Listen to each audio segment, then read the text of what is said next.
ছোট বড় সবাই মাছ ধরতে খুব ভালোবাসে। সেটা যদি হয় গ্রামের বিল থেকে শখের বসে, সেটা তো আর কথাই নেই।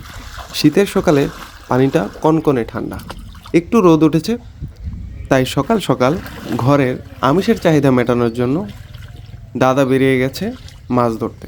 অনেকটা শখের বসেই মাছগুলো উনি শিকার করে থাকেন। কই পাইছি তো একটা এই যে দেখি,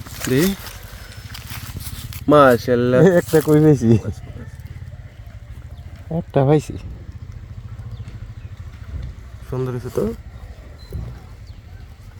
কই পাইছি একটা আরো লাড়ি। কতক্ষণ মাছ ধরবেন? ঘন্টা নেই, ঘন্টা কেন? তাই ঘন্টা নেই ধরা, ঘন্টা নেই ধরা আমার কি মাছ উড়ে কম, বুঝলেন? হ্যাঁ হ্যাঁ, কই যাবে ছোট কাছে মাগুর ভালো মাছ। তাই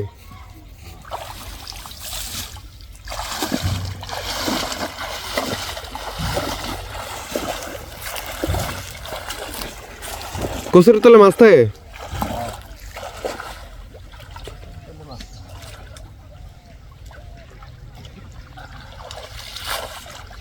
জাল দিয়ে কচুরিপানার নিচ থেকে ছোট মাছ সংগ্রহ করার একটা প্রচেষ্টা উনি করেন। সেখানে মোটামুটি কিছুটা মাছ উনি জালে আনতে পারেন। জালে থাকা ময়লাগুলো পরিষ্কার করে তারপর মাছগুলো ডুলায় ভরে আবারও মাছ ধরার জন্য অন্যত্র চলে যান। জাল দিয়ে উনি পাড়ের দিকটায় চেষ্টা করে যাচ্ছেন যে ভালো কিছু মাছ পাওয়া যায় কিনা। উনি বারবার চেষ্টা করছেন এবং সফলতার সাথে কিছু না কিছু পাচ্ছেন, আলহামদুলিল্লাহ।